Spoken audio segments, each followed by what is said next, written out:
ब्रह्मा गुरुर्विष्णु गुरुर्देवो महेश्वर गुरु साक्षात् परं ब्रह्म तस्मै श्री गुरुवे नमः।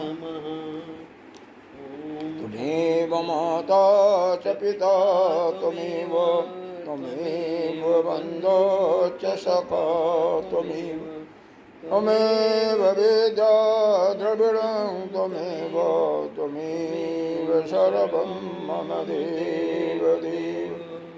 गजाननं भूतगणाधिसेवितं कपिध्वजम्बो बलचारुभक्षं उमासुतं शोकविनाशकारकं नमामि विघ्नेश्वरपादपङ्कजम्।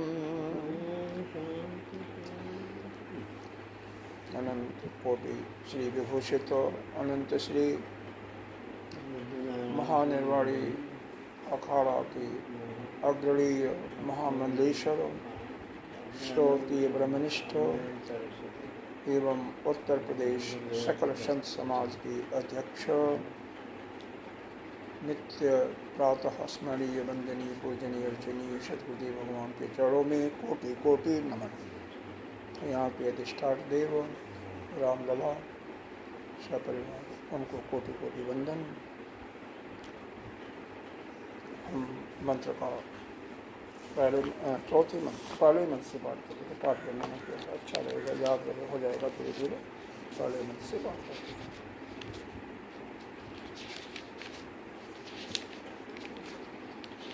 ईशावास्य इदं सर्वम्। आप निकाल लीजिए। इसमें नहीं है। ईशा है, ईशा है सब कुछ है। इसका मतलब आपने देखा नहीं, शुरू में एक दो देखना चाहिए।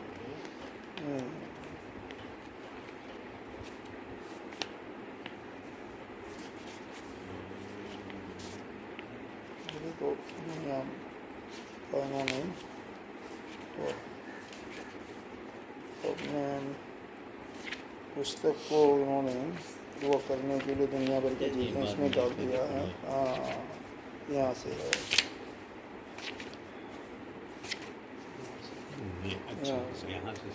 हाँ, ओम ईशावास्यम इदं सर्वं। पढ़िए। ओम ईशावास्यम इदं सर्वं जत किंचित जगत्यां जगतो जत किंचित कितो नहीं लेकिन किंचित जगत्यां जगत तेन तत्तेन भुञ्जीता मा गृधः कस्य स्वितधनं कुर्वन्नेविह कर्माणि। इसमें नहीं होगा। पूर्व आगे जाकर के देखिए, 2-3 पेज के बाद होगा, 4 पेज के बाद।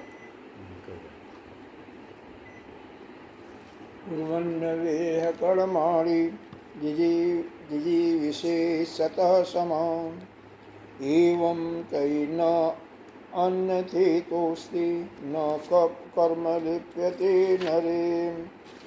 असूर्यानाम ते लोका अन्धेन तनसा वृता तां ते प्रत्याभिगच्छन्ति जे के आत्महते जना।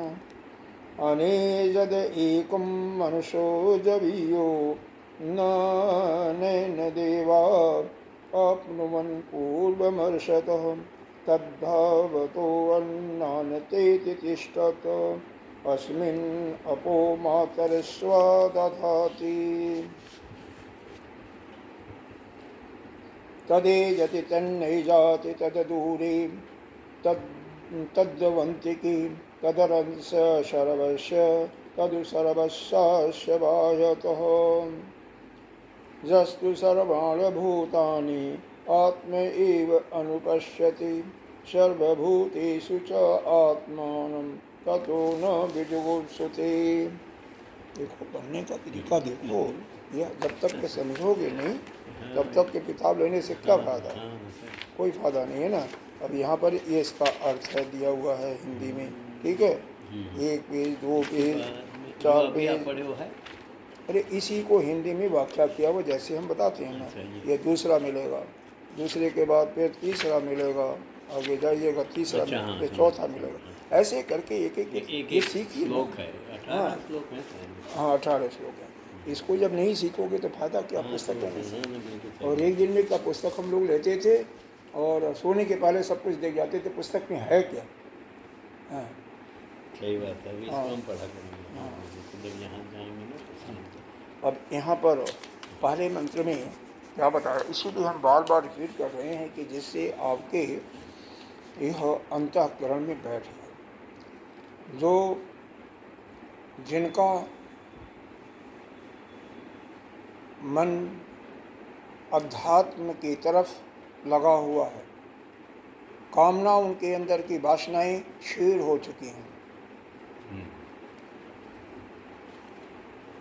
अंतःकरण पवित्र हो चुका है, ऐसे के लिए, ऐसे धीर पुरुषों के लिए, ऐसे साधकों के लिए तो पहला मंत्र ही पूर्ण है। उसी को सुनते सुनते उनके अंतःकरण में उस ब्रह्म विद्या का प्रकाश हो जाता है। क्या है? ईशा ओम ईशावास्यमिदं सर्वं यत् किंचित् जगत्यां जगत् तेन त्यक्तेन भुंजीथा माँ गृध कस्य सिद्धम। पूरे ब्रह्मांड में केवल वही ईशा, वही ब्रह्म ही सर्वत्र व्याप्त है। निरुपाधिक दृष्टि से ब्रह्म का दो स्वरूप है, एक निरुपाधिक और एक सोपाधिक, तो सर्वत्र व्याप्त है। तो त्याग की भावना को छोड़ करके तेन त्यक्तेता भुंजी था, जो उस परमात्मा को उसका स्मरण करता, कैसे स्मरण करता है? अपने त्याग को छोड़ करके, त्याग भावना से जो कुछ है सब कुछ छोड़ते हुए क्या करता है? कस्य धनम, धन भी किसका धन है? अपना धन, पराया धन, जो उसका है उसके पास रहेगा, ऐसा भाव लाते हुए सब कुछ त्याग करके जब उस परमात्मा का स्मरण करता है, उसका आश्रय लेता है, तो उसको वह ब्रह्म विद्या प्राप्त हो जाती है। इसके प्रति एक यहाँ पर मेरे को दृष्टांत याद आ रहा है। बृहस्पति का एक पुत्र था कच्छ, बृहस्पति का एक पुत्र था जिसका नाम था कच्छ। कच्छ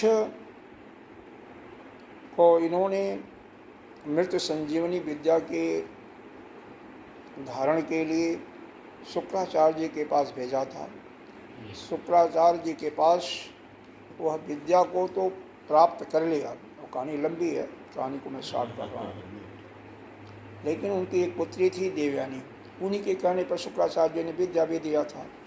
उसका इस लड़के से प्रेम हो गया था, वह चाहते थे कि यह हमारे साथ वर्ण कर ले, शादी कर। उन्होंने मना कर दिया कि मैं गुरु की पुत्री हो, इसलिए तो हमारी बहन हुई, तो तुम्हारे से मैं शादी नहीं कर, गुरु की पुत्री से नहीं करूँगा, इसलिए सीधे मना कर दिया।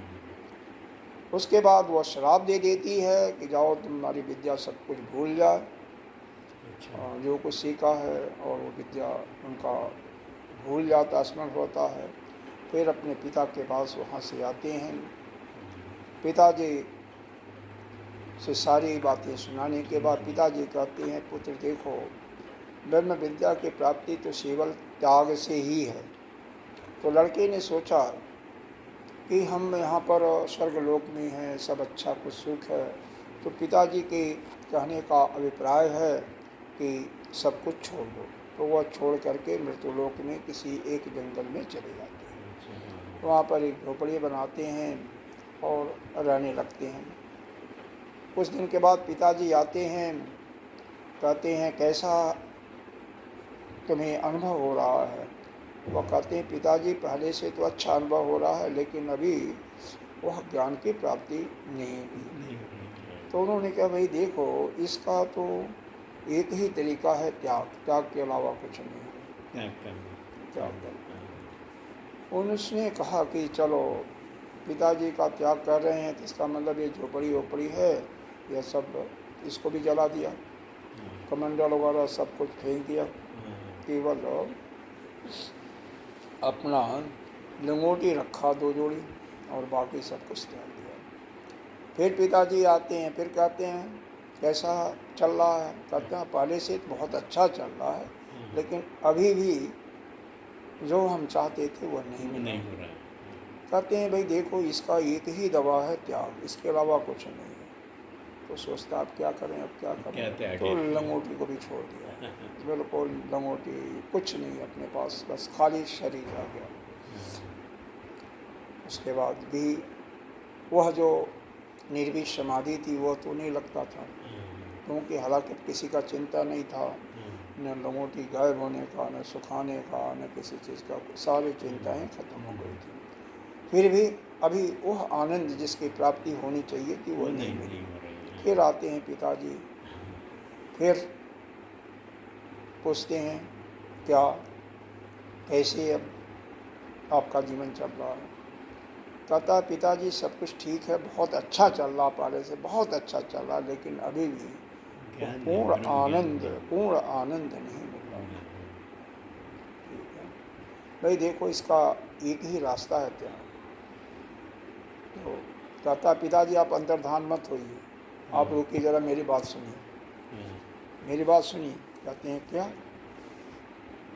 कहते हैं ऐसा है